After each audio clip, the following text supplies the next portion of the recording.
wabarakatuh. Halo teman-teman semua, dalam video kali ini saya akan membahas isu mengenai DPR, yakni usulan dari anggota Komisi 2 DPR satu provinsi maksimal 8 kabupaten atau kota. Berita ini mengangkat persoalan mendasar terkait pengelolaan keuangan daerah yang dinilai tidak efisien serta tantangan dalam pelaksanaan otonomi daerah di Indonesia. Menteri Dalam Negeri Tito Karnavian dari anggota Komisi 2 DPR RI Mardhani Alisera mengungkapkan bahwa pendapatan asli daerah atau PAD yang kecil menjadi hambatan utama pembangunan. Ketergantungan daerah pada dana transfer pusat memperlihatkan rendahnya kemandirian finansial daerah dalam menjalankan programnya. Menurut Mardhani, salah satu penyebab utama kondisi ini ialah implementasi otonomi daerah yang justru menciptakan banyak raja kecil di tingkat kabupaten dan kota. Bukannya memperkuat kemandirian otonomi daerah, malah membuat pemimpin daerah fokus pada kekuasaan tanpa kemampuan mengoptimalkan pendapatan daerah.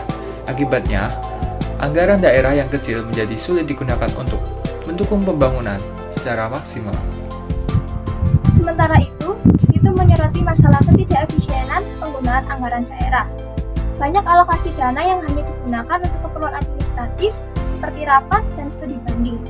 Sementara dana yang benar-benar dirasakan oleh masyarakat hanya relatif kecil.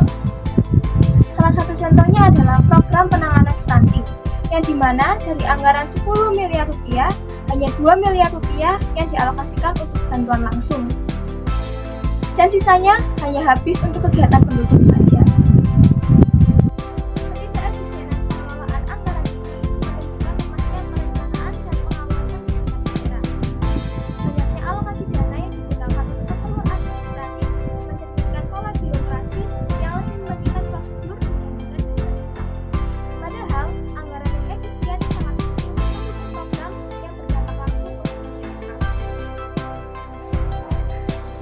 Sebagai solusi, Mardhani mengusulkan pembatasan jumlah kabupaten atau kota di satu provinsi maksimal hanya 6 hingga 8 wilayah.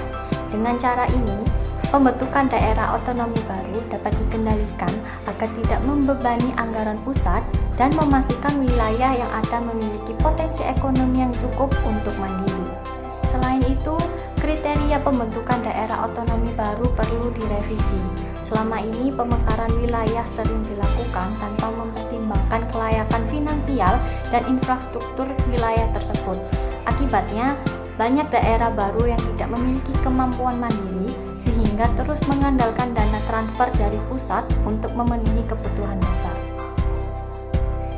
Tito juga menyarankan daerah untuk lebih fokus pada penguatan PAD sebagai langkah untuk mengurangi ketergantungan pada dana pusat. Daerah-daerah perlu didorong untuk mengembangkan potensi lokal seperti sektor pariwisata, pertanian, dan juga industri kreatif. Inovasi pemerintah daerah dan dukungan kebijakan pusat menjadi kunci utama untuk mewujudkan hal tersebut. Penting juga untuk memastikan penggunaan anggaran lebih efisien dengan memprioritaskan alokasi dana pada program yang memberikan dampak nyata bagi masyarakat. Anggaran seharusnya lebih banyak digunakan untuk pembangunan langsung dibandingkan dengan kegiatan administratif.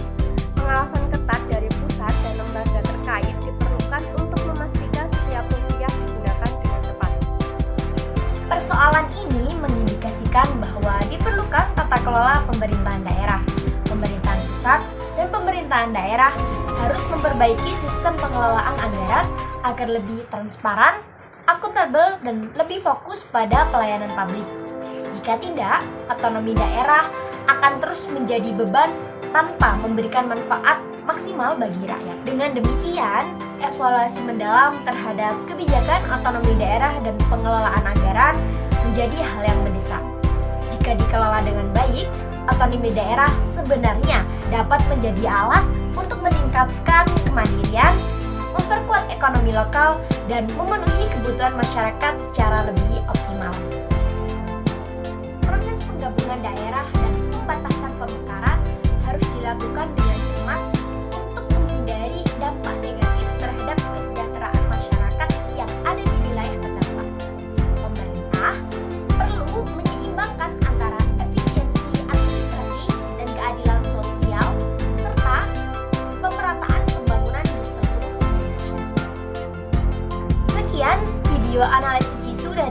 kami, kurang lebihnya kami sampaikan mohon maaf yang sebesar-besarnya. Kelompok 5 pamit undur diri. Wassalamualaikum warahmatullahi wabarakatuh.